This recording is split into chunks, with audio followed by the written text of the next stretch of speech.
Welcome back, hockey fans, to the holiday edition, episode 93 of Royally Quacked. How's it going, Cody? I'm doing good. How are you doing, Dad? Yeah, I'm hanging in there. Yeah. Yeah. Busy. Yep. I'm ready for the holidays, as people can see. Yeah. Well, I'm remote. You're remote, I'm not. yeah. Well, we're always remote, but I'm remote in Orange County this time, Yeah. so I don't have all my stuff. So this is You have the borrow. main stuff. I borrowed a hat. Looks pretty good on me, I think. I stole Santa Claus' hat, so I'm sold, borrowing a hat too. I stole Papa's hat, or I actually asked to borrow it. I did actually ask. So yeah. All right. Anyways. Before we get into Ducks and Kings news, I just want to shout out, friends of the podcast, Eddie and Kyle. Eddie does the Locked On LA Kings, and Kyle does the Locked On Anaheim Ducks. Remember, you got to add the Anaheim and LA because there are other sports teams with those names. The Sacramento Kings, Oregon Ducks. They have I always want to help out our fellow, friends of the podcast. They have what they call an everydayer club. You can sign up for it. It's $5 a month. It helps them out and stuff like that. And you get ad-free podcast.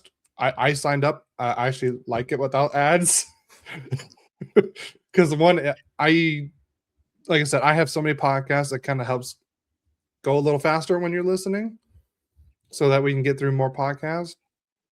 And but if you can't sign up for the $5 a month, I completely understand. But just go subscribe to their YouTube, go follow them on Apple Podcasts, Spotify, whatever podcast platform you listen to, and leave them a rating and a review, and leave comments and tell them we sent you, and tell them what's up. I just want to help out Eddie and Kyle as much as we can because they've been so great to us. They have, and what two great podcasts! Absolutely, yes. We shouldn't be missing them at all. Yeah, and if you do, you can do like I do when I do miss them. You binge them. Yeah. So I've done that a few times. So anyways, you want to start off with Duck news, Cody? Yeah, we can go into Duck news. Let's knock that out. So Petr Mrazek, who had the lower body injury, has returned to Ducks practice to share the crease with Lukas Dostal. And as of last night, he was actually in the lineup because he had to play, but more on that later. But also next big news has to do the same thing. Is since Mrazek's back and Dostal's back, the Ducks have reassigned Ville Husso to the San Diego Gulls of the AHL, which is he didn't have to pass through waivers because he was up there on emergency loan. He played less than the 10 games. So that's why he got to go back without passing through waivers. So, and what a nice thing to have in case of emergency. Yes. To have a guy like Husso. I mean, that's incredible. I mean, we got Copley up, which I'm probably spoiling news already. So, but how dare you? Anyways, I thought he's played well. Cody and Gary sitting in a tree. From 223 CP3. Okay. That's on YouTube. So just so you know, we are father-son, so let's just get that out of the way. And both happily married. And both happily married, yes. Yes. Yeah, especially since my 5-year anniversary is literally tomorrow. That's true. Yeah. Hey, Frankie, my boys. Yeah. What's up, Frankie? I missed you, man. Yeah. It's always nice seeing Frankie pop up in the comments. Absolutely. And if you don't know, the biggest Yankee fan the world knows. And go in. My son and my grandfather. Thanks, Frankie. Oh, that was hilarious. Anyways, all right. back to Ducks news. Well, actually, just a little shout out for Frankie. He's on our network with a Yankee or not podcast, but he goes live, right? So it's a Yankee podcast show. Yeah, you know, if podcast, you're a big, we're a podcast, we go live. Yeah, if you love the Yankees, you got to check out Frankie. So because he always supports us, we want to support him right back, and he's trying to get us to join the Yankees. Yeah, always doing Sorry, that. the only dark side I'm going to is this one. Okay, just saying. Oh, we love you, Frankie. Yeah. Anyways, back to Duck news. Back to Ducks news. Ross the Boss Johnston sets a new career high in points with 8 points. Ross did this in just 32 games. So it's crazy that his high career points is 7, but he just hit 8 after just 32 games. Well, he went from the human traffic cone to Ross the Boss. He did. I tried to have been very good. So yeah. Sober as a Duck on Instagram. I did see that. That's literally in my notes. I have a couple things left, and then I did see that. So I will get to that. Yeah, Frankie says he does the ESN in the afternoon and my personal baseball show, Frankie the Yankee Show. Because they have the afternoon show on the ESC, Elite Sports and Entertainment Network, every weekday at 11 a.m. Pacific time and 2 p.m. Eastern time? Is that 3 hours? I don't know. My math. Yeah, that's 3 hours. Okay. All right. And then I'm not trying. It's a done deal on us being Yankee fans. Just get a smile from Frankie. Yeah. Leo Carlson is the fastest player in Anaheim Ducks history to reach 40 points to start the season since Teemu Selanne did in 2006-2007. I wonder why that's such an important year. Makes me like, really has me like, why is that such an important year? I'm not gonna say it. But no, like I said, Leo's been fantastic this year. We got more comments. Love you, Cody and Gary. They're from Vicky Dilbeck. And we also got Frankie. Yeah, it is 2 p.m. Eastern time. Thank you. I'm so not used to the whole East time, West Coast time, because I'm just trying to focus on Pacific time because I've been a SoCal boy my whole life. And then Vicky, I love your channel, Cody and Gary. Thank you. We love you. Yes. So we got some good news for the last two. We got one good news and one bad news. So we'll start, we'll start with the bad news. This is the one that just came in, the one that Sober as a Duck just talked about on Instagram Live. Frank Vatrano has been fined $5,000, the maximum allowable under the current CBA, for his actions against Jason Robertson last night. And I hate to say it, I would say it's a deserved fine. I didn't like what he did. I get why he did it. It was a little too late in the game to do that after a score, and we'll talk about more of that later. But yeah, I would say I can see why he grabbed the visor of Jason Robertson and smushed his face, kind of like his face down on the ice. I can see why he got the fine.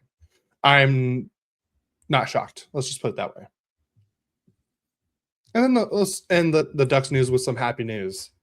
I want to say a huge congratulations to Anaheim's own Steve Carroll for calling his 2000th game for the Anaheim Ducks. He did that on Tuesday when the Ducks played at Columbus Blue Jackets.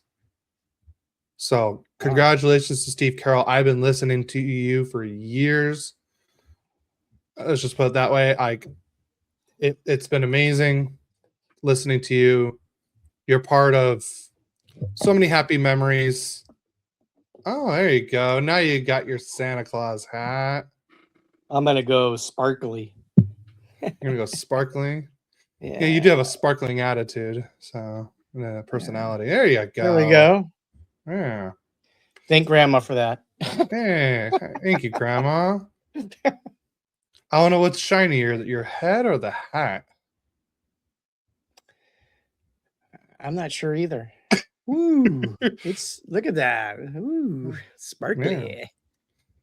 Yeah. So But yeah, so I want to say congratulations to Steve Carroll. Like I said, I know he was part of the when Mom had her mops. Is that what it's called? Mops? yeah, Her meetings out, and it was during the Ducks playoff run in 03. And I knew to keep me happy, I had the radio listening to the games. I was listening to him for the Stanley Cup run when we won. The comeback on Catella, even that one game where you and I were driving home from Huntington Beach that one day. Remember that when they were playing the Dallas Stars? You went into AM/PM, and I'm like, I'm not leaving. I'm staying in this car. I'm listening to the game, and I'm literally going quack, quack, quack, quack. And I remember when they scored, when I want to say is Devontae Smith-Pelly. it was Devontae Smith-Pelly. Yeah, I remember that. Yeah, he scored the tying goal, and you just looked up, and you just see me going, and you just see the truck shaking because I was so excited. That's when we had the F-150. Yeah, I remember that. Yeah, that was fun. Yes, so I wanted to finish on some happy news on that. So congratulations to Steve Carroll on that, and I hope you call many, many more. I'm sure he will. Yeah. So on to Kings news. Well, I'm going to talk about the prospects in just a minute. So I'm going to bypass the prospects. And I want to talk. Darcy Kuemper has been placed on IR as of Tuesday, December 16th. Phoenix Copley has been recalled under emergency basis, and Kemper is required to miss at least 7 days. Hopefully it's not longer than that, because he definitely makes us better. So we need him to come back. The other news is, maybe a turn of what the Kings are going to do. The Kings have sent Philip Deneault to the Montreal Canadiens in exchange for a second-round pick, which I do believe is the Columbus Blue Jackets. I think it's the 32nd pick, which is that's a good draft pick. It's probably a 32nd pick is first round. What was it? Is it? Yeah, because there's 32 teams. Yeah, maybe it's close. It's because they're in last place, I think, in the East. Columbus is? I thought that's what they said. Here, I will give more on that. Yeah. Well, anyways, going beyond that, we're going to talk about prospects, because we got to have some good news, because it's been a rough season, has it not, Kings fans? Very rough season. I see the Deneault is getting rid of some salary. Maybe there's going to be a trade at the trade deadline. Maybe we're going to pick up somebody who can score a goal. But let's go to our prospects, and we're going to start off in the OHL. And Henry Brustevich, he has 10 goals, 8 assists in 26 games for the London Knights. Then Jan Jovan has 7 goals and 10 assists in 29 games for the Sudbury Wolves. Then I think probably the top prospect right now in the Kings, maybe even more than Liam Greentree, Carter George, has a 3.12 goals against average and .899 save percentage through 22 games for the Owen Sound Attack. And unfortunately, Owen Sound isn't a very strong team. So his numbers are based off he's getting hammered with the puck. Then Jimmy Labardi has 20 goals and 16 assists in 31 games for the Flint Firebirds. And he was a draft pick, I think, last season. So he's showing up. Then Jared Woolley has 6 goals and 14 assists in 13 games, also for the London Knights. And he so happens to be Brustevich's partner. Their line are defensive pairs together for the London Knights. Then our other superstar prospect, Liam Greentree. He has 16 goals, 16 assists in 23 games for the Windsor Spitfires. And, he had a really strong season last year, but they had a dynamite team last year. So he had I want to say 140 points or something like that. Or was it 119 points? He had 69 goals last year. But they're not quite as good this year. That doesn't have anything based on his play. It's just the overall play of the team. Now let's go to the WHL. And Will Sharp has 2 goals and 12 assists for the Kelowna Rockets. Kelowna Rockets. Then we're going to move to the NCAA. Ryan Conley has 6. It's Conley. It's not Conley. Oh, the way you have it spelled here. I spelled it wrong. Okay. 6 goals, 5 assists in 16 games, playing for Boston College, who is a perennial powerhouse in hockey, NCAA hockey. Christian Epperson has 5 goals and 3 assists for University of Denver, another powerhouse. And then Caden, man, my spelling was terrible this week. I was like, Caden Harrington had 1 goal and 4 assists in 15 games for the University of Vermont. And Brendan McMorrow has 2 goals and 5 assists in 17 games, also for the University of Denver. And I think he's got a really good chance of being on the World Junior team. He's that young.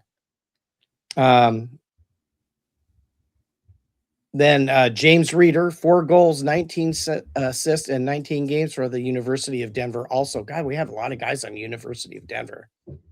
Then NCAA champion, last year's champion, Hampton Slukinski, has a 2.83 goals against average and a 0.887% save percentage, 1 shutout, 2 assists, and 10 wins in 16 games for Western Michigan. And you had to throw this one in. So it was the last part of Kings News. So I was listening to all the Kings men yesterday. And Jesse had Adrian Kempe on as a guest. And normally I wouldn't throw something like this in, but I thought it was pretty clever. And it kind of has to do with something that I kind of dealt with growing up a little bit. So I want you to guess, why does Adrian Kempe wear the number 9? Since I haven't listened to that episode, so I have not heard it. I'm assuming because he was, one of the little bit taller kids that played hockey. It has nothing to do with height, weight, or hockey, actually. I don't know. So it has to do with a soccer player. So he's a Liverpool fan. So, and I know the soccer player who I'm going to talk about next, because he was also a Chelsea player. And the reason why he chose number 9 is because his favorite player was Fernando Torres. And he wore number 9. So interesting. Yeah. So that's why he chose the number 9, is because Fernando Torres was number 9. I thought it was I liked it. So, I mean, he was I wouldn't say a Chelsea legend, but he did play for Chelsea. If he was a Chelsea legend for missing that wide open net against Manchester United years ago, but I don't remember that at all.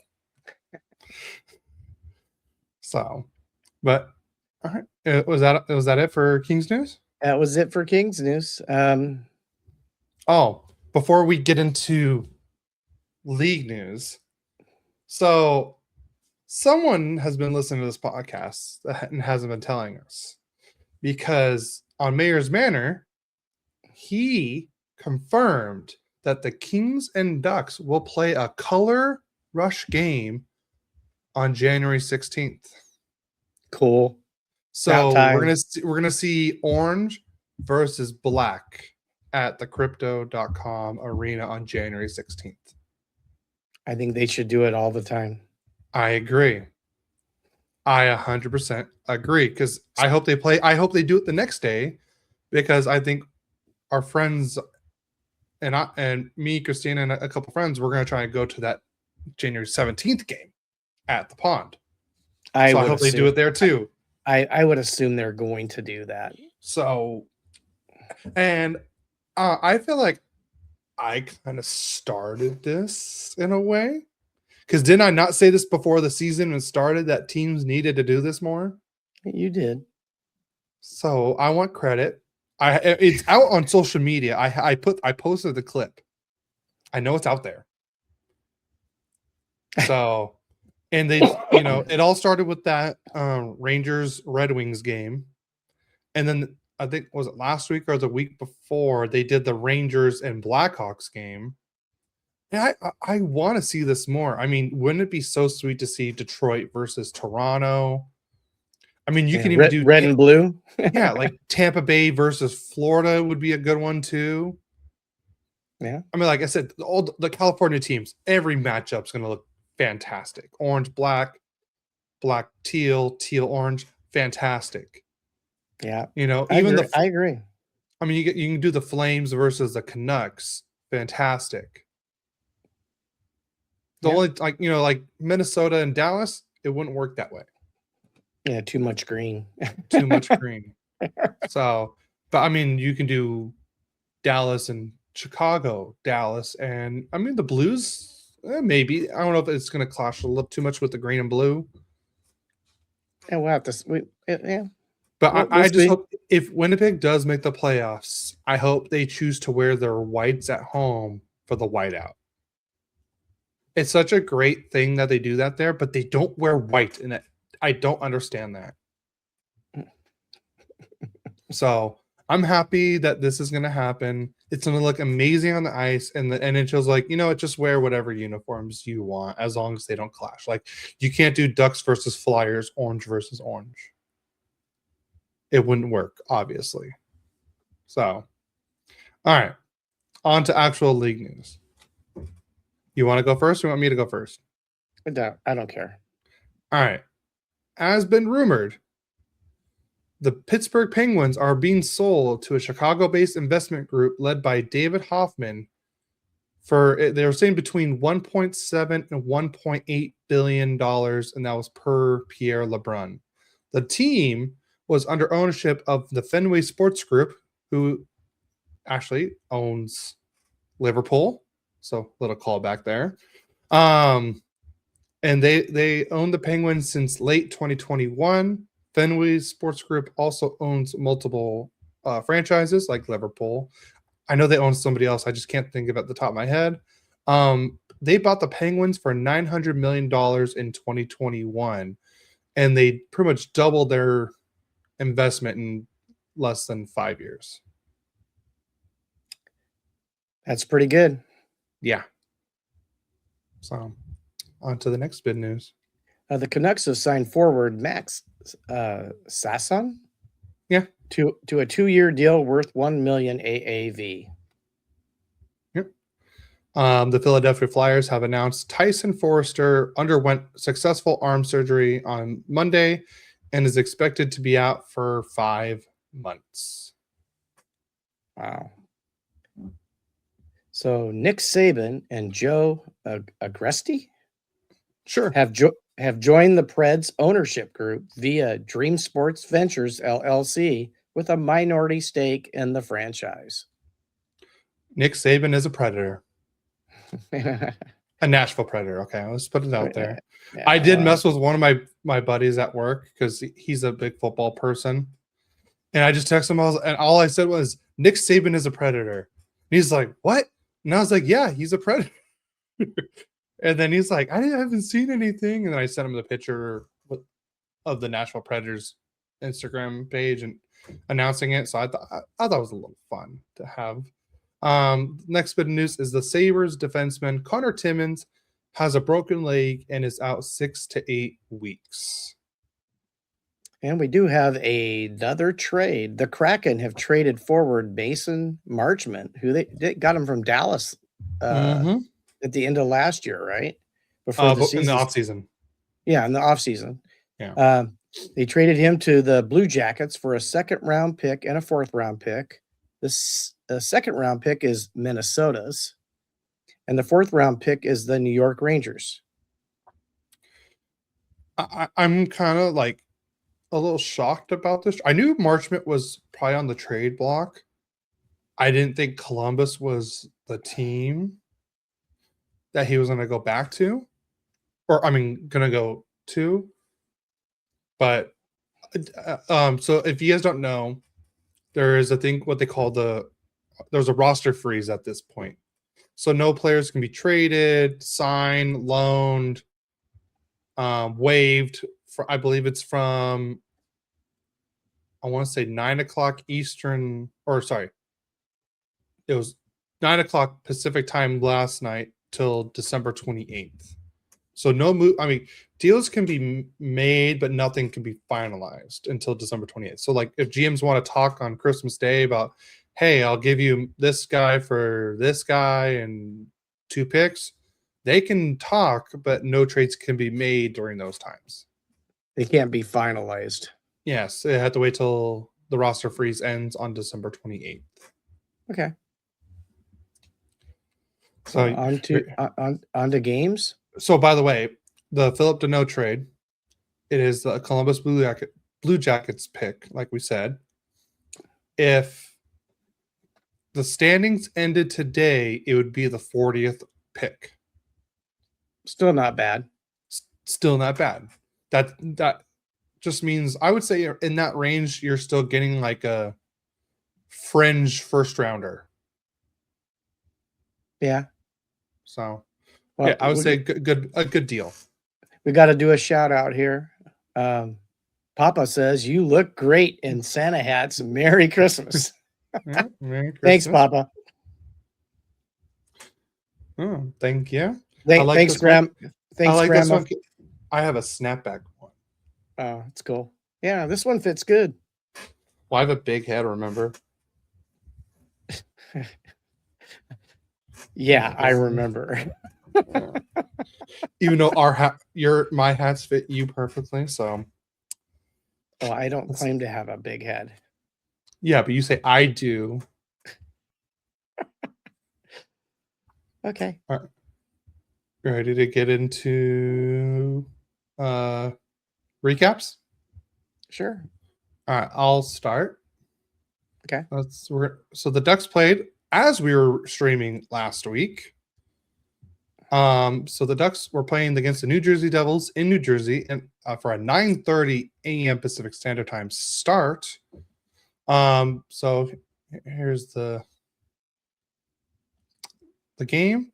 The Ducks lose this one 4-1 to the not the Blue Jackets, the New Jersey Devils. The Ducks actually got the first goal, and then they still lost. So Troy Terry got the scoring started with his 10th of the year, Leo Carlson's 23rd assist. So I was on a snapshot. And then I swear, I'm not a betting person, but what I need to start doing is start betting on former Ducks scoring against the Ducks, because I feel like I would start winning some money. Because I swear, every time the Ducks play against Stefan Noesen, he scores. So, and that was his second goal of the year. So we're tied 1-1 after one. And then Paul Cotter scores to make it 2-1 New Jersey at the 5:52 mark. Cody Glass at the 17:07 mark, or sorry, 17:04 mark with his 6th of the year, and it's 3-1 New Jersey. That was after 2 periods. And then we move into the third, and Connor Brown scores an empty net to make it 4-1. So that is it for that. Let me get to the stats. Here we go. Shots on goal, 31-22 in favor of Anaheim.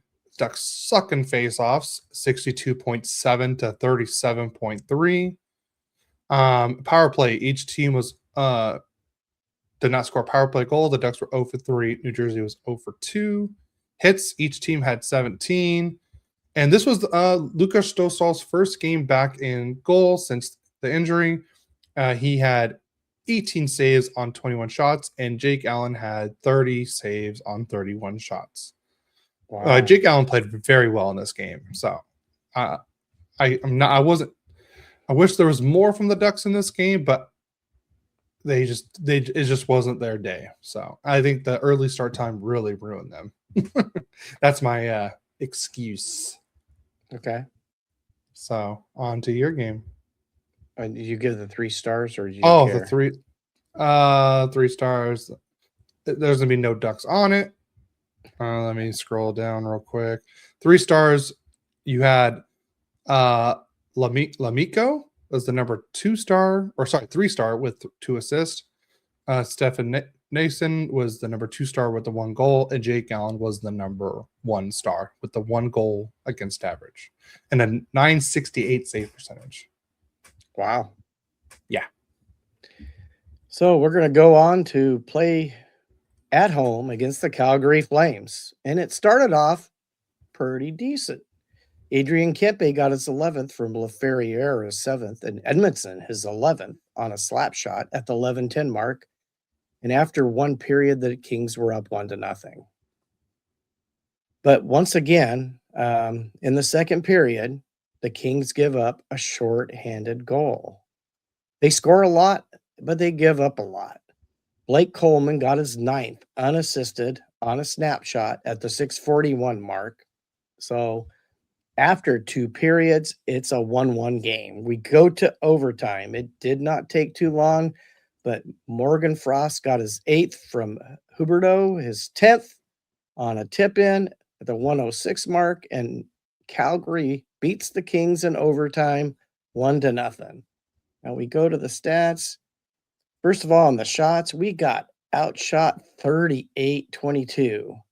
And what I don't understand is they're like last place in the Pacific Division. I don't get that. Anyways, let's see. Here we go. That's what I want right there.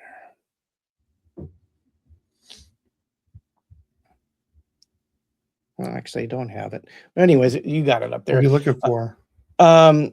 Just all the other stats. But you got it up here. Faceoffs, we won 52.9% to 47.1.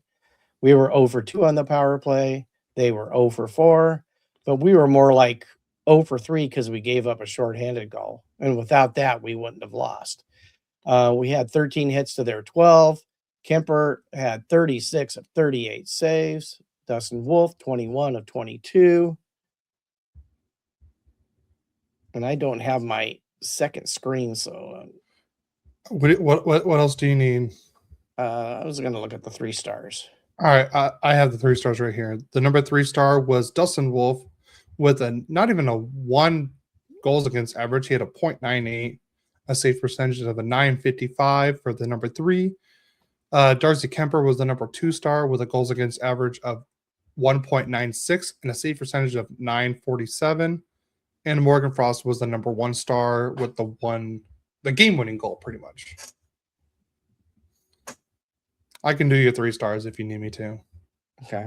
Well, I usually have that everything up from the website, and I have it on my tablet, and it doesn't give me the same stuff. Yeah. So on to your next game. On to my next game. So the Ducks go to the Big Apple, and it's a big return for not only just 1 Anaheim Duck, but 2 Anaheim Ducks, because it was their first time playing in Madison Square Garden since being traded to Anaheim. So both Jacob Trouba and Chris Kreider got a little tributes. I would say Chris Kreider was definitely a lot bigger because he was there a lot longer. So let's go. Here's the score, and I'll talk about the game right now. So right now, let's see. Jackson Lacombe got the scoring started on a shorthanded goal. That was his fifth goal of the year.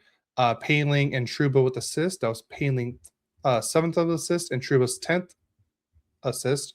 And that was at the 7:18 mark.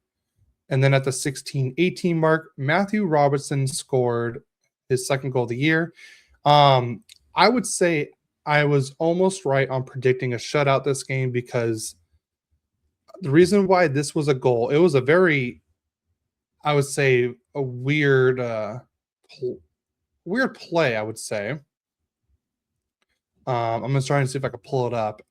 I can see why they called the goal. I still think it was a high stick play that made the goal. But like I said, they reviewed it, and Dostal did hit it into the net. But I still think that the Rangers player tapped it, and then Dostal is the one that like really put it in. I'm trying. Oh, here we go.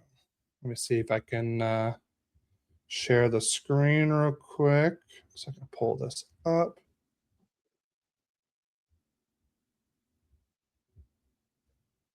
There we go. Try to make it bigger for you. Oh, never mind. I guess I can't do that.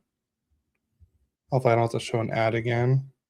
Yep, and we get an ad. All right. I'll move on. I'll come back to that. That goal. Oh, did it just really kick me out of the thing? Okay. All right, here we go. All right, and then Cutter Cody on the power play gets his 17th of the year, and that was in the third period. So we had no scoring in this. Oh, no, sorry, there was no scoring in the first period, and those Jackson Lacombe and Matthew Robertson's goal was in the second. Cutter Cody's goal was to start the third on the power play. That was at the 5:51 mark. That was Seneca's 17th assist of the year and Zellweger's 9th assist of the year. But then Cutter Gauthier at the 9:38 mark gets an empty net goal to make it 3-1 Anaheim. Carlson with the assist was his 24th and Killorn's 8th assist. So it's 3-1 Anaheim. But they were wondering, Cody, but it says 4-1. Yes. Pavel Minchikov scored his third goal with 3 seconds left on Shesterkin. So Shesterkin had to go back in the net, and he scored another goal. Paling his 8th assist, Johnson's 6th assist. So that's what made it 4-1. And we'll go to the stats. The shots on goal. It was 27-26 in favor of New Jersey. Again, we suck in faceoffs. So 68.8 to New York, 31.3 to Anaheim. Or sorry, 31.2. Ducks were 1 for 3 on the power play, while New York was 0 for 4. Hits 25-20 in favor of Anaheim. And Dostal was a wall in net, as his nickname, Dostal. He stopped 26 out of 27, and Shesterkin stopped 22 out of 25. So I'm going to see if I can pull up that goal real quick, since I have it now. Add to stage. Oh, I got to remove this one. There we go. Let's see. So you can even see. Score! It is waved off. Oh crap! Never mind. I'm done with this. But that is it for that game. Let me do the 3 stars.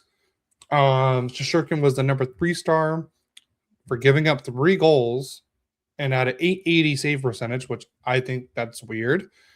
Dostal was the number 2 star with the 1 goal given up with a 963 save percentage. And then Cutter Gauthier had the 2 goals for 2 points as the number 1 star. So on to your next game. Yes, and they played in Dallas against the Dallas Stars. I think they had got the second best record in hockey, or at least they did when we were playing them. And we definitely started off really well. Second period, we got Kuzmenko on the power play, got his 5th unassisted. It was, I think, kind of a lucky goal. You know, it just kind of happened unassisted at the 11:03 mark. And so we're up 1-0. So also in the second period, Matt Duchene, who wasn't he the leading scorer for Dallas last year?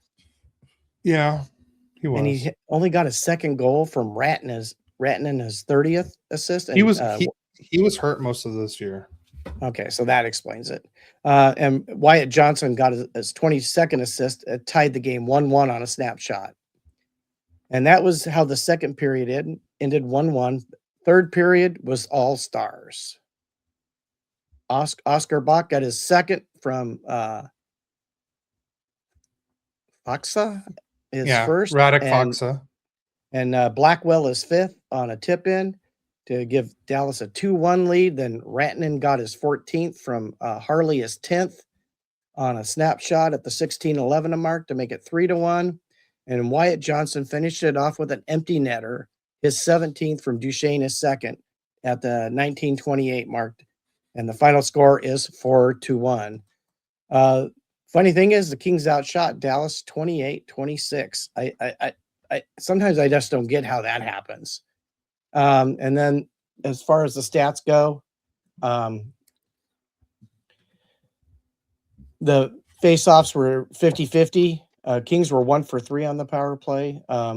Stars were 0 for 2. On hits, the Kings out-hit them 30-19. It's about time. I don't think we've been hitting people enough, but it certainly didn't show up in the score for us. On saves, Kemper got ran into by Rantanen, I believe. Yeah. And no penalty and had to leave the game. And now he's on the IR. He was 5 for 5 in saves. And then Forsberg came in and was 17 saves out of 20 shots. DeSmith looked great, saving 27 out of 28 shots for Dallas. 3 stars of the games, all Dallas. Back was the third star with a goal. Duchene was the second star with a goal and assist, and Rantanen was the first star with a goal and assist. If you think out shooting and losing 4-1, 28-26, just wait till the Ducks Dallas game. That's all I'm going to say. Just wait till that game. Okay. All right. So the Ducks finished the 5-game road trip on a back end of a back-to-back. They go from New York to Columbus, and they face off the Columbus Blue Jackets. Zach Werenski gets the scoring started on this one. The Ducks just let him walk right to the slot and gets a nice shot. So that's his 10th of the year. So it's 1-0 Columbus after the first period. And then Ryan Strome gets on the board with his second goal of the year. It was Painling's 9th assist and Ian Moore's 3rd assist. So now we're tied 1-1 at the 3:35 mark. But that tie didn't last long because Zach Werenski again gets his 11th of the year at the 3:59 mark. So 24 seconds later? That's great job on keeping the tie. And then less than 30 seconds later, Boone Jenner scores and make his 5th of the year to make it 3-1 Columbus, and that was at the 4:18 mark. So it's 3-1 Columbus, but luckily Michael Granlund gets his 4th of the year, Vatrano's 2nd assist of the year, and that was at the 5:29 mark. So now it's 3-2 Columbus, and we go into the third. And I cannot tell you what a great shot this was by Lacombe. I'm gonna try and see if I can pull this one up for sure. I'm not gonna play the full thing. I'm gonna just try and play this part. So what you want to watch for is number 2 right here, where my mouse is. So he has the puck. He goes behind the net, and look. I don't know if you saw where he shot that from. Let's see. I'll play it one more time. So Moore gets it here to Granlund to Paling, goes over here. Watch where he shoots it. He shoots it right there. He banks it off of Jet Greaves' mask into the net. That was a pretty shot. It was a very pretty shot. I don't know how he did that, but he ties it up. We go into overtime, and the Ducks had their chances in overtime. They did. And then the Columbus Blue Jackets go on to change. So Adam Fantilli goes in. It's literally 3 Ducks versus Fantilli, and Fantilli scores. Like, how does that happen where Fantilli's the only Columbus Blue Jacket in the offensive zone against 3 Ducks, and he scores? And that's the overtime winner. The Ducks lose 4-3 in this game. This was Steve Carroll's 2000th career Anaheim Duck game that he called. I would say the game was great. I'm glad we did a comeback. I was actually the Mighty Ducks Club actually had the watch party at Noble Ale Works for this game. I couldn't attend because I didn't get off work till 4:00, and I live in Temecula. But I did hop on. I don't know if anyone's familiar with the Halos in the Infield. They're an Anaheim Angels podcast. They were doing a live stream of this game, and I was able to hop on the live stream. He allowed me to hop on, and we were talking all things Ducks, and we're watching the game. Of course, it just sucked because when they were watching it, I was literally almost a full minute ahead of them. So I knew what was going on before they even knew what was even coming. It was kind of funny. I was making fun of them on the YouTube chat most of the game on that. All right, but now we'll go into the stats on this one. All right, the Ducks barely get outshot 28-27. And again, the face-offs, bad. 57.7 to 42.3. The Ducks were 0-4 on the power play. Columbus was 0-2. Hits were even at 20. Billy Husso played in this one. This was going to be his last game before getting reassigned back to San Diego. He stopped 24 out of 28, and Jet Grieve stopped 24 out of 27. And we go to the 3 stars. Boone Jenner was the number 3 star with 1 goal, 1 assist.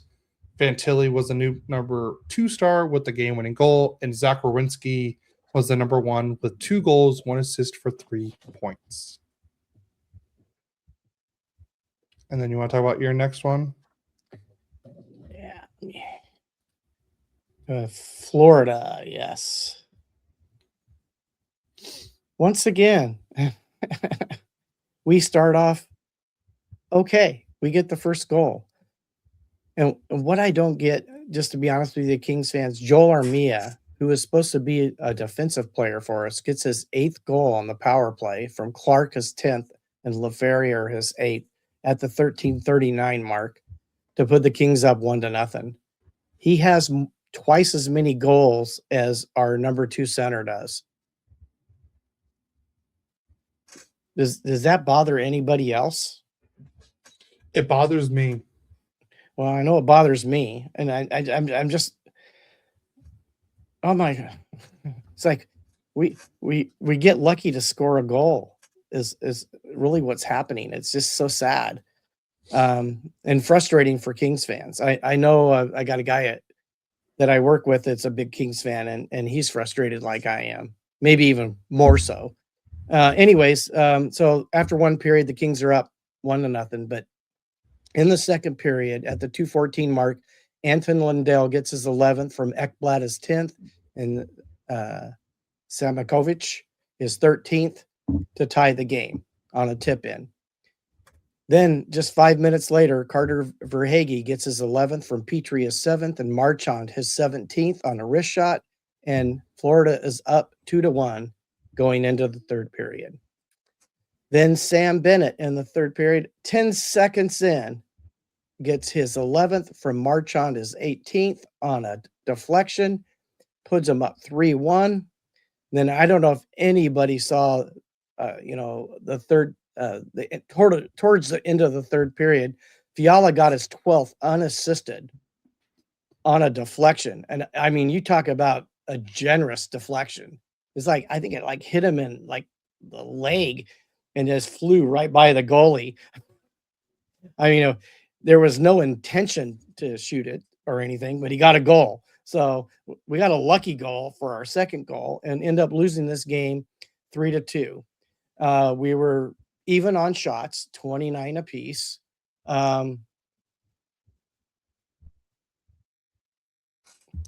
We won the faceoffs 53.4% to 46.6%. We were 1 for 4 on the power play, 25%. They were 1 for 4 on the power play, 25%. They out hit us 28-16. They had 21 blocks. We had 15 giveaways. We had 12. They had 11. Takeaways were even at 5. And I'm sure. Let me see. And I don't see the 3 stars of the game. Oh wait, never. They're all Panthers. Tarasov, the 3rd star with a .931 save percentage and 2.00 goals against. Marchand with 2 assists was the 2nd star, and Bennett with a goal was the 1st star of the game. And that was our 3rd game of this week. All right, so I get to talk about the best game of the week. Yay! So the Ducks come back home and they host the Dallas Stars. I'm not even going to put the graphic up yet. I'm going to wait because just wait till you hear this. All right, so in the first period, the Ducks go on the power play pretty early, within the first almost 2 minutes of the game. But then we give up our first shorthanded goal of the year. Oscar Bach scores his 3rd goal of the year, so Dallas is up 1-0. And then just after the power play ended, Ryan Poehling scores his 2nd goal of the year to tie it up 1-1, and that was at the 3:32 mark. Gudas got his 6th assist, and Johnson his 7th assist. So Johnson already has as many assists as he did career points in a season this year. And then this is where everything went downhill. At the 4:42 mark, Rupe Hintz gets his 11th of the year to make it 2-1 Dallas. And at the 12:41 mark, it's 3-1 Dallas. Sam Steele gets his 5th of the year. At the 14:19 mark, Thomas Harley gets his 2nd of the year to make it 4-1 Dallas. So it was 4-1 Dallas after the first period. Let me see if I can pull up the... So let's see, where is it? I know it's on here. Trying to find it. Give me 1 second. Bear with me. Let's see. Shots. Where's the shots on goal? Does it not show me the shots on goal per period like it used to? I could have swore it did before. Sorry, I'm trying to find. Give me 1 second. I could have swore it did. Oh, here we go. Dallas had 7 shots on goal in the first and 4 goals. Does that sound about right, Dad? I guess. 4 goals on 7 shots. It does happen. That was in the first period. So now we'll go to the second period. Jason Robertson on the power play gets his 21st of the year at the 11:10 mark. Oh, and by the way, I believe it was after the Sam Steele goal or the Thomas Harley one. I can't remember. They pulled Lukas Dostal. So they did. Yes, it was after the Thomas Harley goal. They pulled Dostal. So then Mrazek went in, and Mrazek just got activated off the IR. So then Jason Robertson at the 11:10 mark makes it 5-1 Dallas. And then at the 4 minutes later, at the 15:10 mark, Jason Robertson scores a goal, his 22nd of the year, 6-1 Dallas. And then Adam Ernie gets his 3rd of the year to make it 7-1 Dallas at the 18:30 mark. Okay, so it's 7-1 Dallas after 2 periods, 15 shots for Dallas. 15 shots for Dallas. Let's move to the 3rd period. At least Becca Seneca scores because he scored within just 61 seconds into the 3rd.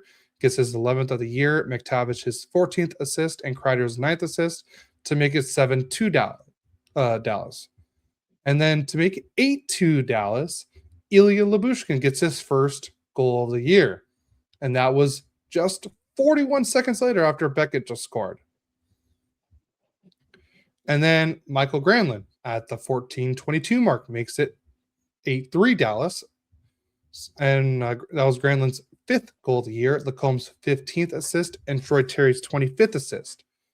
But here's the thing. It was almost 9 goals for Dallas. Almost 9 goals for Dallas.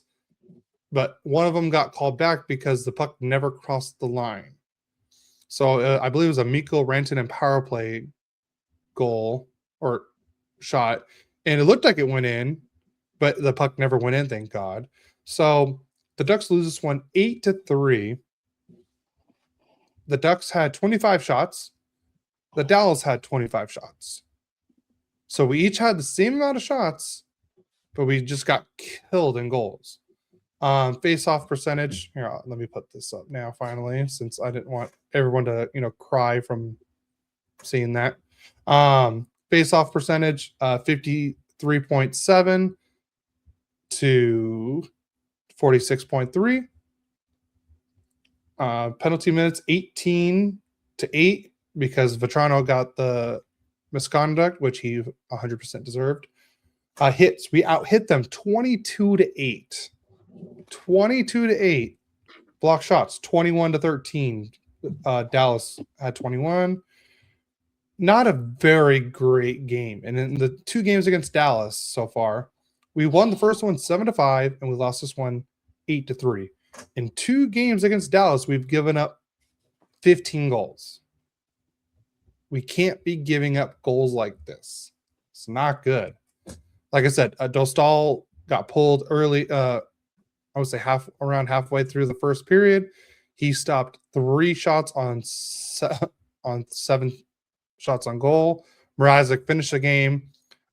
He had 14 saves on 18 shots. Casey DeSmith was great in this game. He had 22 saves on 25 shots. 3 stars of the game. You're not going to see a single Duck in this. Hiskinen had 2 assists as the number 3 star. Harley was the number 2 star with 1 goal, 1 assist for 2 points. And as many times as I heard this last night, and it was about, I would say, 8 times too many. Jason Robertson, the kid from Arcadia, California, was the number 1 star with 2 goals, 1 assist for 3 points. So that was the torture game after we lost 7-0 to Utah, and now this game, and those are both at home.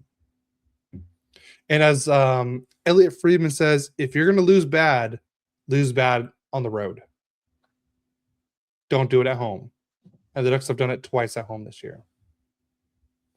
So that was our last game of the week. All right. Well, we're going into our last game, and we're playing the Tampa Bay Lightning in Tampa Bay. And they've been a pretty tough team here. They're close to the top, right? Or are they still on top? I will tell you in a second. Or maybe we knocked them out. But let's go to the scoring. Oliver Bjorkstrand got his 5th from Cirelli his 10th, and Gensel his 19th on the power play once again at the 12:54 mark on a wrist shot. And through 1 period, Tampa Bay is leading the Kings 1-0. But in the second period, Adrian Kempe gets his 12th from Kopitar his 11th, and Corey Perry his 8th on a wrist shot to tie the game 1-1. Also in the second period, Adrian Kempe at the 15:58 mark, unassisted, gets his 13th on a backhanded shot to put the Kings up 2-1. And that's how the game ended, with 2-1 score. We actually beat Tampa Bay in Tampa Bay. Woo. Yeah, there we go. We were outshot 32-20. We were out face off 54.7% to 45.3%. We were 0 for 1 on the power play. They were 1 for 4. Hits were 18-17 for Tampa. Block shots, that's what we did well. 22 for the Kings, only 7 for the Lightning. Giveaways, 20 for us, 9 for them. Takeaways, one good thing there, besides winning the game, was 11 for us and 2 for them. And let's go to the 3 stars of the game. Cirelli was the 3rd star with an assist. Forsberg was the second star with making 31 saves out of 32 shots, a 969 save percentage, and a 1.00 goals against average. And Adrian Kempe, obviously the number one star with 2 goals. And that's the games for the week. Yeah. So how are we doing on our predictions? Well, you were 2-2 last week, 16-19. I was 1-for-3. I am 13-21. So if don't take any betting advice from me. Yeah, definitely don't. Or me right now. Well, you're doing better than I am. For now, there's still more than half a season left. Yeah. So, all right, you ready to get into predictions? Sure.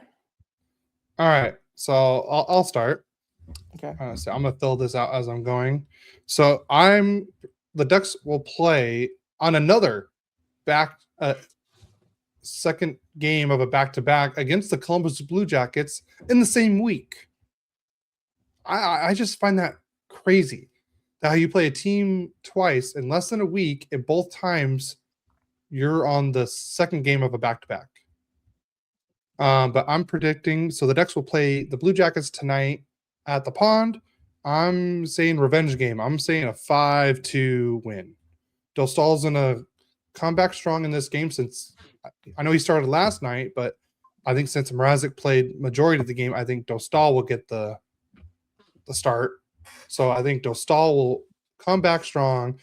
Quenneville's going to, kick him in the rear and say, what the hell happened last night? We can't play like that. Get it. You guys need to start playing like you did at the beginning of the year. So 5-2 win. Then the Ducks will host the Seattle Kraken before the Christmas break. That'll be on Monday. That'll also be at home. And I'm predicting also another win. I'm gonna say a 4-2 win for Anaheim on that one. And then Saturday is the big game. Ooh. The Ducks will head over. It's such a far travel too for the Ducks. They head over to LA and play at the Staples Center. And I am gonna say, the Ducks win out this. Or no, no. I'm gonna say the Ducks lose this one 3-2, overtime. So I'm on the Ducks Kings game. I'm gonna say the Ducks lose 3-2 in overtime. Wow. Okay. Yeah. All right. So I got the Kraken. Blue Jackets coming up. Kevin's in the chat. Yo, fellas, hope you had a good week. Not bad, Kevin. After the Rams game Thursday and then last night's Ducks game, no. So, yeah, the Rams game was crazy. I have them playing the Blue Jackets on Monday. I have the Kings winning that game 4-3. I'm going for total hope here because it doesn't matter what I do, I seem to lose. So might as well go out trying to see if they might win a game. And then we're playing the Kraken on Tuesday, so it's a back-to-back, just like you were talking about. And I have the Kings winning that one 3-1. And then we have that Kings Ducks on Saturday. I got a 5-4 overtime game. Kings are going to win. Yeah. So we both predict a win. I didn't put it in the notes overtime, but it was just like the last time they played overtime. It was 5-4 Ducks, I believe, right? Overtime. Shootout. Oh, was it? Well, it still went overtime. Yeah. Kevin, I hope you had a better week than we did. I really do. But it's a new week now. It's the weekend. So now we're gonna do our Dear Santa wish list. So everyone in the chat or people that are listening to this, later on audio or watch it later on YouTube, I want you to let us know what your wish list is from Santa for the Ducks and Kings. So if you're a Ducks fan, I want you to tell me what you want from Santa for the Ducks. And if you're a Kings fan, we want you to tell us what you want from Santa for the Kings. So, Dad, I see you already got yours on there. I'll let you go first. Okay, so my wish list is anybody who can consistently score besides Adrian Kempe. That's my first wish. Okay. We play most of the time good enough defense to win games. We just can't score. And I think our second leading scorer, I want to guess, I think it's Armia. And he wasn't even supposed to be a goal scorer. So that's my first wish. We need to get some scoring. Maybe that's what the whole Deneault trade's going to do. It's going to lessen up some money for us. Maybe when the trade deadline gets close or after this pause in trades that we have during Christmas happens, maybe we can make a trade and get somebody who can score some goals because we need somebody. And then just a clear direction. Where are we going? Is this just like a minor shove out, bring somebody else in and try to still win? Because, I think we're a wild card playoff person right now. I mean, maybe with the win against Tampa moved us up again. I've been not wanting to look at the standings just because to me it's a lost season. Even though we're up there with a lot of the teams, I just don't think we're playing like a team that could win a playoff game right now. So you guys would be playing Vegas in the first round. You are the number one wild card right now. Yeah. So we're still there in the wild card. So anyways, I'd like to see something going. I see what Kevin said. Fire Hiller, have Luke step down. Thank you, Santa.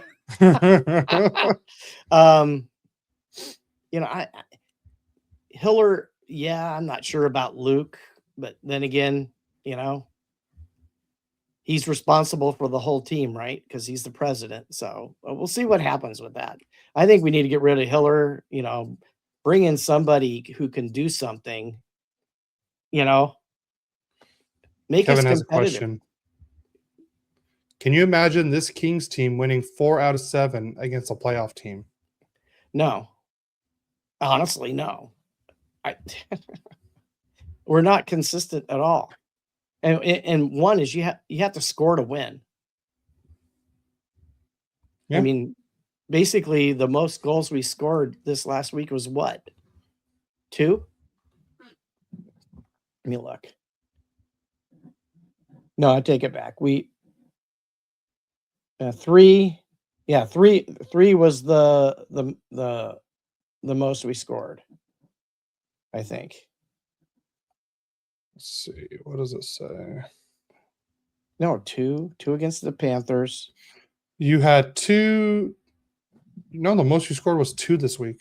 Yeah, you lost 2-1 to Calgary, lost 4-1 to Dallas, lost 3-2 to Florida, and you won 2-1 against. Yeah, so Tampa. 2 goals. You're not going to win playoff series with 2 goals. And I think you did all your scoring the week before with the 6-0 over Chicago, the 4 goals against Utah, and then the 2 goals against Seattle. Yeah, we still lost that Seattle game though. Yeah. So that's where I'm at. My dear Santa for the Ducks is I want us to start scoring like we did in the beginning of the year. I know it's hard, but I feel like that team was a lot more fun to watch than the team we're seeing right now. I want us. I wish we got a defensive defenseman. My wish list is we trade one of Trouba or Gudis, one of the two, and get an actual defensive defenseman, like a top 4 defensive defenseman to play with Lacombe or to play with Zellweger. I prefer someone to play with. I prefer a top 2, so we have one to play with Lacombe. That's 1, and 2 as I want. Our power play is not producing like it was before. I would like our power play to start like at least producing close to what we were doing before. I'm not asking. I'm just asking for average power play because right now we were one of the top power plays to start the year, and game by game we're getting worse and worse and worse. Jay Wilcroft's like offensive prowess was looking very good, and then it looks like now Newell Brown's running the power play again. So that's I would say Ducks we need to make an NHL trade. Get a defensive defenseman, someone that could play with Lacombe. Like I said, and we need to get rid of one of Gudis or Trouba. I want Ian Moore in the lineup every game. I think he's been one of the best consistent defensemen. And Gudis or Trouba need to be gone. One of them, one of the two. And I have a question. I have a question for you, Dad. Sure. So, with Kopitar retiring at the end of the season, now should the Kings change their system and not be as a heavy defensive-minded team, but kind of add a little bit more offense to it after this? So maybe, I the way things are going now doesn't seem like Hiller would be coming back. Yeah, do you guys go for a more offensive-minded coach than defensive-minded to help with this offensive woes? And do you think that would help with someone like Fiala and Byfield and company? And I forgot who else is there. I'm not sure how to answer that. I mean, sometimes it's just a change of how you think offensively, not that you have to give up your defensive aspect, because a lot of times your defensive play is what leads you on your offensive play. The problem is with us is that we just don't seem to do anything with it. So I'm looking here. Adrian Kempe has 30 points. 13 goals, 17 assists for 30 points. He's a +7. Yeah. Fiala, 12 goals, 11 assists for 23 points, but he's a -7. Byfield, 4 goals, 15 assists, 19 points. He's your third highest player in points. He's a +1. Kopitar, 6 and 11 for 17 points, and he's a +10. And then Joel Armia, who's supposed to be a fourth line player for you, is 5th in scoring with 8 goals, 7 assists for 15 points. He's a +5.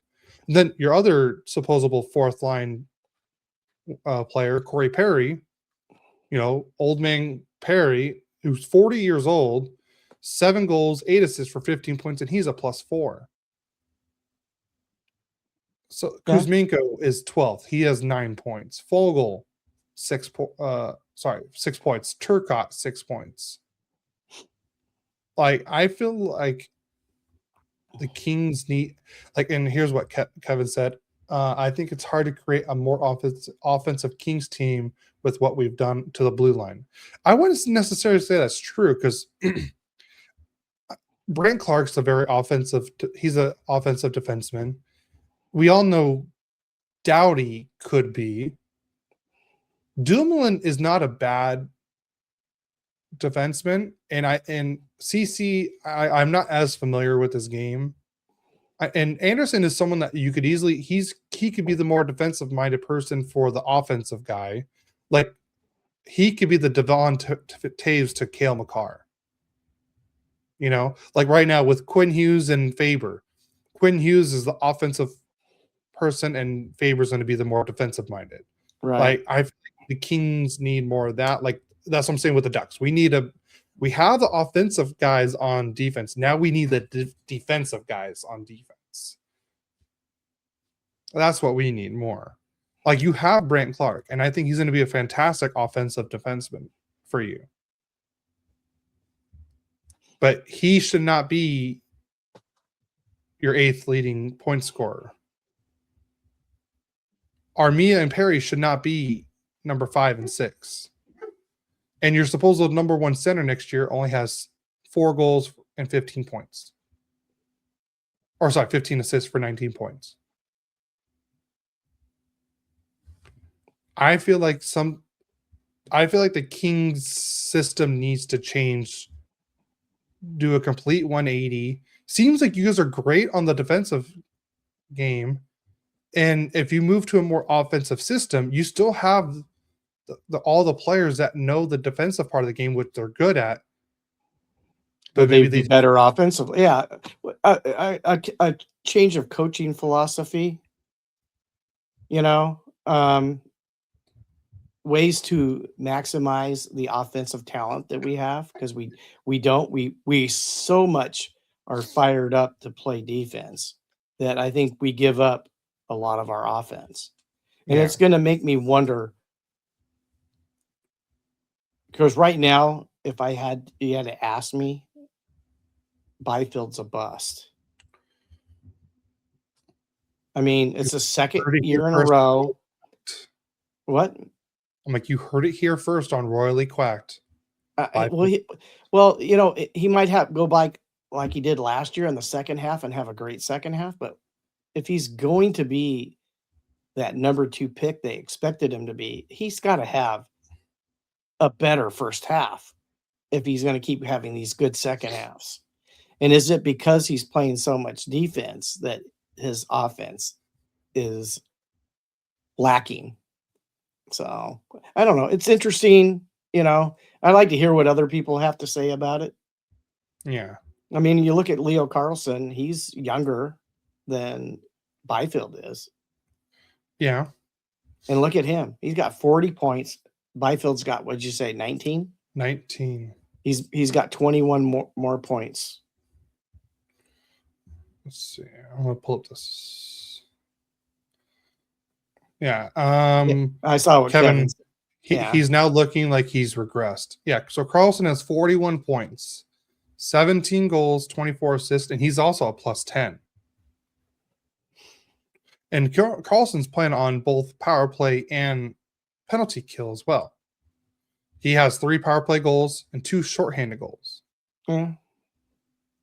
Because right now, like here, Cutter, he has 18 and 18 for 36 points plus 13. Troy Terry, 10 goals, 25 assists, 35 points. So let's see how many. Where'd it go? You got at least 3, maybe 4 players that outscored any King. Yeah. So our top 3 would be your top 3. Kempe would be number 4 on our list. Of course, looking back at this year, I wouldn't tell you that would have happened. But let's see. Fiala's number 2 with 23 points, and he would be Becca Seneca has 28 points, and Becca would be number 4.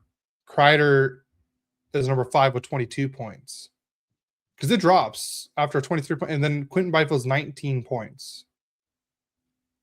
Let's see. Leo should be in conversation with Celebrating and Bedard. Byfield belongs in conversations with Marco Rossi. A swing and a miss with the 2nd overall pick. I think Celebrini's on his own level right now with what he's doing.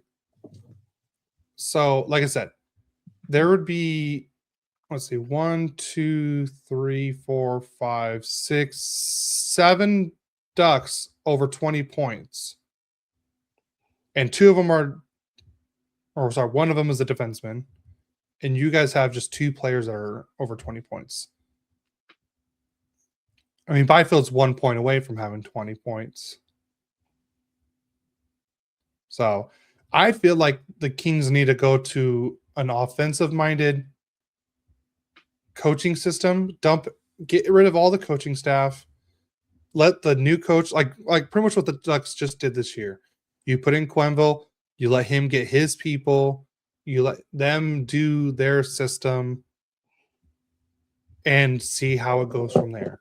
But the thing is, where do the Kings go from here after this? Like, you're losing the best king of all time. Yep. Kempe's probably on his way to could possibly be one of them, just without the cups. True. Fiala's a great piece, but he should not be probably your second or third best player. I like Fiala. I wanted the Ducks to get him at that time. So I can't say like I don't like him. I wanted the Ducks to get him. But Byfield needs to step it up. But after that, like, who do you really have after that? Like forward wise. Well, is Turcotte now they're saying Turcotte's now the 3C. Is Turcotte a 3C? Well, I know Hellenius was going to be a 4C this year. Yeah, if he plays, he'll be a 4C. Defensively, I think Turcotte is. Offensively, I'm not sure. I think he has the capability of doing it, but I don't know if in the system that we play that he's going to flourish anywhere offensively. Yeah. Like what happened to Kuzmenko this year? Well, Kuzmenko, what happened to Fogle? What happened? Moore is struggling still. Deneault was struggling. So you had 4 guys from last year that were Deneault was probably the lowest offensive producer of those 4 last year. But all of them are way down on what they did last year. Fogle had a career year last year.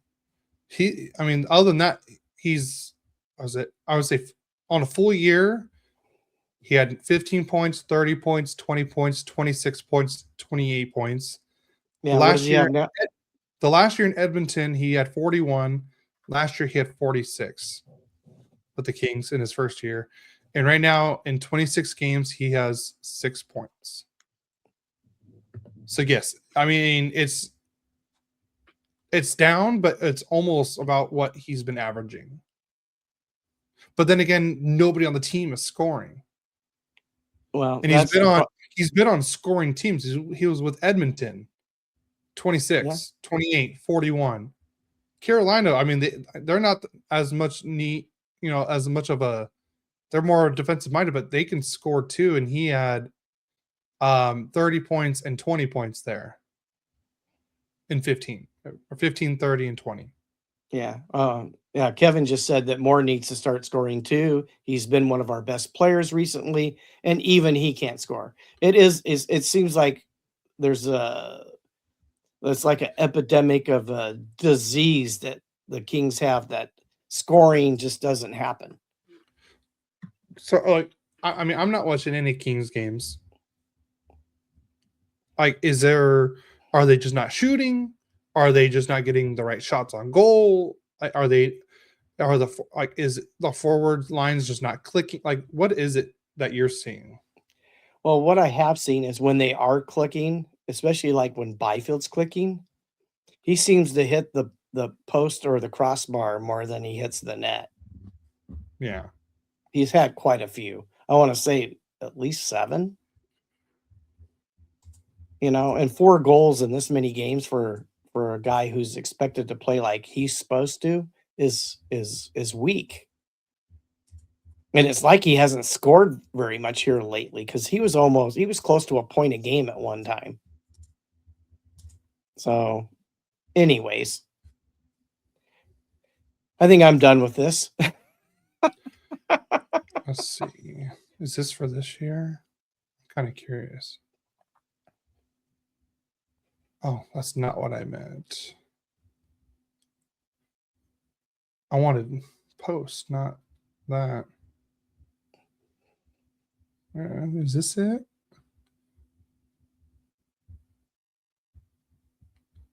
Nope, that's not even what I'm looking for either. Okay. I wanted to see who's hit the most post and crossbars this year. There's a way to do it, but I don't know how to look that up. Yeah. Well, somebody had said it was 7. I don't know. He may have hit one more in the last few games. I feel like Terry hits a post almost every game. Yeah, but he has 35 points. Yeah, but We're talking about those are. I'm talking about goal. But most of them he has 10 goals, 25 assists. He has Still, 35 points. But if you can imagine, if he doesn't hit the post, he would probably have, I would say, maybe 15 goals. So another 5 points. Because I would say goalies could have saved, or he could have missed the other way.